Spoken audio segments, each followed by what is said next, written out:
Dice la palabra de Dios: no juzguéis para que no seáis juzgados, porque con el juicio con que juzgáis seréis juzgados, y con la medida con que medís os será medido. ¿Y por qué miras la paja que está en el ojo de tu hermano y no echas de ver la viga que está en tu propio ojo? ¿O cómo dirás a tu hermano: déjame sacar la paja de tu ojo y he aquí la viga en el ojo tuyo? Hipócrita, saca primero la viga de tu propio ojo y entonces verás bien para sacar la paja del ojo de tu hermano. Amén. Pues aquí Jesús está en el Sermón del Monte. Él está dando las bienaventuranzas a la multitud, a los que los escuchaban. Y parte de sus enseñanzas era que no juzgáramos a otros. Esto quiere decir que normalmente en la antigüedad, incluso hoy en día, pero los judíos normalmente se guiaban mucho por las apariencias. Ellos normalmente se vestían de manera que todos los miraran y que se enorgullecieran de ellos, ¿no? Que los miraran y que dijeran: wow, este hombre es un hombre de Dios. Pero aquí Jesús lo que está diciendo es que cambiemos en nuestro interior, no solamente cómo nos vemos por fuera, sino cómo nos ve Dios por dentro. Nosotros a veces hacemos prejuicios acerca de los demás. Para no confundir, igual voy a explicar un poco los tipos de juicios. Existe el juicio de Dios. El juicio de Dios, ¿qué es? Que Dios juzgará según las obras de los hombres, según sus caminos. Y no solamente Dios, sino que es Jesús quien juzga, porque es Dios quien le dio la autoridad a Jesús para juzgar. Él es el juez de toda la tierra. Nosotros, al momento de nosotros hacer un prejuicio, un juicio a otro, nosotros ya estamos usurpando la identidad de Dios. Estamos siendo jueces, ¿no? Y ahora, ¿hay juicios humanos? Sí. Dios nos mandó a que sojuzgáramos la tierra, ¿verdad? Pero al momento de nosotros emitir juicios, hay características que se deben de cumplir para poder enjuiciar a alguien. ¿Qué características son? Que deben de haber 2 o 3 testigos, que debe ser equitativo y justo, que sea imparcial y por último que haya un veredicto. Pero lo más común que se suele hacer es que se forma una opinión de alguien sin realmente conocer a esa persona. Esos son los tipos de juicios. El juicio de Dios, que va a juzgar a todo el mundo y que se le ha conferido esa autoridad al Hijo. Existen los juicios humanos, que esos los conocemos, son los tribunales, los tribunales de justicia. Y existen los juicios o prejuicios que nos formamos de los demás, ¿no? Sin necesidad de llegar al juicio. Ahora, dice Jesús: ¿por qué miras la paja que está en tu ojo si tú tienes una viga en el tuyo? Entonces aquí Jesús nos está diciendo que primero nos miremos a nosotros mismos y luego miremos la paja de mi hermano, porque ¿cómo vamos a exhortar a mi hermano? ¿Cómo lo voy a instruir si yo ni siquiera he acatado las enseñanzas de Dios, ¿no? Hay una regla de oro que dice en Mateo 7:12: así que todas las cosas que queráis que los hombres hagan con vosotros, así también haced vosotros con ellos, porque esto es la ley y los profetas. Ahora, como les decía, los judíos tenían como cierta rivalidad con un pueblo que se llamaba samaritanos, los samaritanos.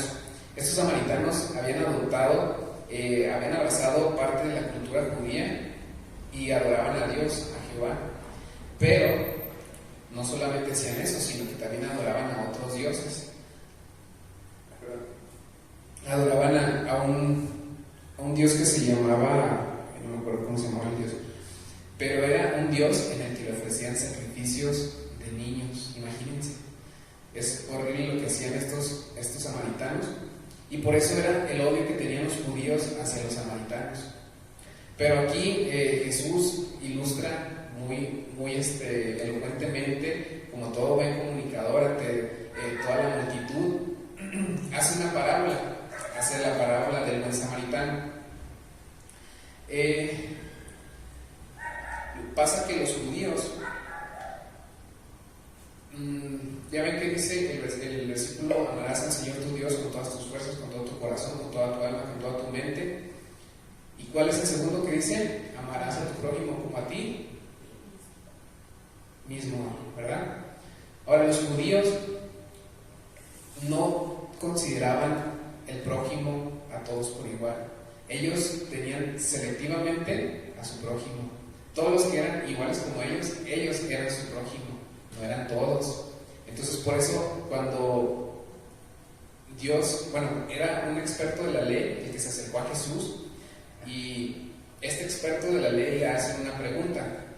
Le dice a Jesús: ¿qué tengo que hacer para heredar la vida eterna? Y Jesús le contesta: ¿qué está escrito en la ley? ¿Cómo la interpretas tú? Amarás al Señor con todo tu corazón, con todo tu ser, con todas tus fuerzas, con toda tu mente. Ama a tu prójimo como a ti mismo. Y dice Jesús: bien has contestado, haz eso y vivirás. Y para justificar la pregunta de este hombre, le pregunta a Jesús: ¿quién es mi prójimo? Y Jesús le responde con una parábola para que quede bien claro el punto, ¿no? Dice: un hombre de Jerusalén bajó a Jericó, 2 ladrones le asaltan y le robaron casi todo. Quedó grave, medio muerto. Bajó un sacerdote por el mismo camino y siguió de largo. Pasó un levita y también lo miró y siguió de largo. Finalmente pasó un samaritano, se conmovió, se compadeció de él, vendó sus heridas, lo montó en su caballo, lo llevó a un lugar de descanso, de reposo, cuidó de él. Al día siguiente el samaritano dio 2 denarios al posadero y le dijo: cuida bien a este hombre, te lo pagaré a mi vuelta. ¿Cuál de estos 3 que pasaron fue el prójimo del que cayó en manos de ladrones? Y él respondió: el que tuvo compasión de él. Y Jesús dice: pues ve y haz tú lo mismo.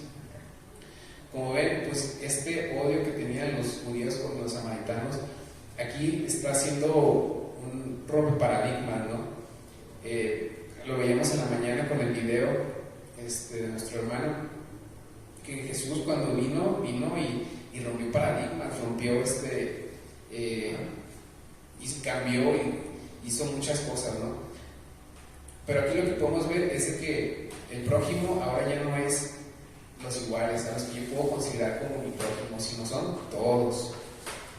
Ahora quiero pasar a mi segundo punto, que dice: no juzguemos al libro por su portada. ¿Cuántos hemos escuchado esta frase, no? Dice en Juan 7:24: no juzguéis según las apariencias, sino juzgad con justo juicio. Dice Jesús: no juzgues, porque con la misma medida con la que juzgues serás juzgado. Y ahora viene otro versículo que dice que juzguemos, pero juzguemos con justo juicio. ¿Que acaso aquí hay una contradicción? No juzguemos, o sí juzgamos, pero juzgamos con justo juicio. Aquí parece una contradicción, ¿no? Pero aquí el problema mayor está en que nuestros juicios son deficientes. Nosotros podemos emitir juicios, pero los juicios pues son pobres. La verdad, pues la sabiduría humana está muy limitada, no son los mismos pensamientos de los humanos que los de Dios. Imagínense que entrara aquí en la congregación el día de hoy o el próximo miércoles en la mañana. Imagínense que llega Carlos Slim, que llega, o quien le gusta a usted, alguien famoso, López Obrador, viene aquí a la iglesia y atrás de él, o después de él, entra también un vaguito que está todo sucio, sus pantalones rotos, sin bañarse. ¿A quién trataría mejor usted? ¿A Carlos Slim o al vaguito? ¿Al vaguito? Creo que todos, por inercia, por lo que sea la sociedad, trataríamos mejor a Carlos Slim, ¿no? ¿Por qué? Porque de alguna manera nuestros juicios nos hacen inclinarnos hacia aquellos que somos iguales, ¿no? Pero cuando no somos iguales, ahí está el problema. Ahí está el problema. Esto no debe ser así, hermanos. Si vamos a hacer juicios que sean a la luz de la palabra de Dios y no con el fin de discriminar o perjudicar o dañar a mi prójimo. Repito otra vez conmigo: misericordia antes que juicio. 1, 2, 3. Misericordia antes que juicio. Como nos decía nuestro hermano Lenin en la predicación pasada, de nuestra boca no debe salir bendición y maldición. Antes de hablar, detengámonos a pensar si lo que voy a decir, opinar, va a ser de edificación o para destrucción. De nuestra boca sale decía la Biblia, de la boca sale y produce un grande fuego y es muy difícil de apagar. Ahora, quiero pasar a mi tercer punto. Por sus frutos los conoceréis. Dice Mateo 7:17 al 20, dice: así todo buen árbol da buenos frutos, pero el árbol malo da malos frutos. No puede el buen árbol dar malos frutos, ni el árbol malo dar frutos buenos. Todo árbol que no da buen fruto es cortado y echado en el fuego. Así que por sus frutos los conoceréis. ¿Y cuáles son los frutos del Espíritu, hermanos? Esto es básico. Amor, gozo, paz, paciencia, benignidad, bondad, mansedumbre, templanza, y contra tales cosas no hay ley. Esto está en Gálatas 5, 22 al 23. Nosotros, cuando conocemos a alguien, hermano, solo estamos viendo la punta del iceberg, solo estamos viendo las apariencias, pero no conocemos en su casa cómo son. Muchas personas abiertamente lanzan sus comentarios, y es que la casa del hermano es un caos, y es que sus hijos son así, y empezamos a emitir prejuicios, hermanos. Pero antes de empezar a hablar mal de otro hermano, examinémonos a nosotros mismos, cómo están nuestros hogares, cómo está nuestro corazón, cómo vamos delante del Señor a presentar nuestras necesidades. Y ya para finalizar, quiero dar una pequeña historia que me encanta, me fascina. Esto está en 2 Samuel 9:7.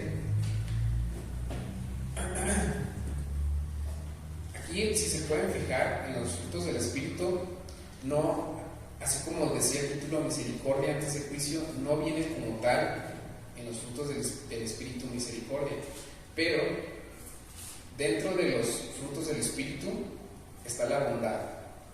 Y este bondad, incluso amor y bondad, podría ser como sinónimos, y misericordia encajaría dentro de este fruto. Esta historia es de David.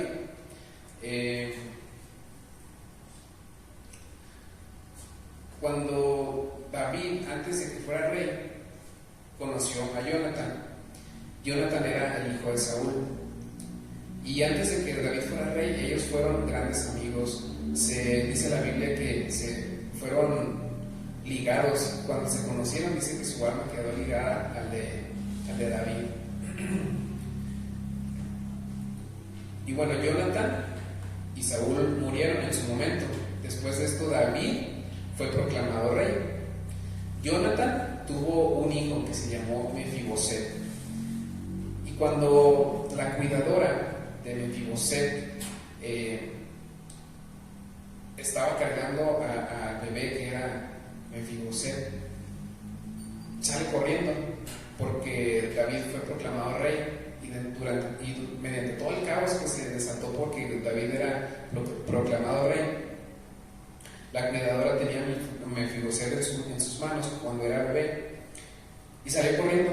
Y cuando salió corriendo, se le cayó el bebé, se le cayó y se le rompieron sus piernitas. Y la cuidadora pues le pesó mucho en su corazón, ¿no? Agarró al bebé y lo cuidó. Era O sea, Jonathan había muerto, su mujer también, y solamente su cuidadora lo mantuvo, lo cuidó. Ya cuando Mefiboset creció, pues él vivía mendigando pan, pidiendo sobras, limosnas. Y una vez ya que David estaba en su trono, recuerda a Jonathan y pregunta a todos los sirvientes, le pregunta si hay algún sobreviviente de la casa de Saúl. Todos se preocuparon porque pensaron que David quería exterminar a cualquier descendiente de Saúl.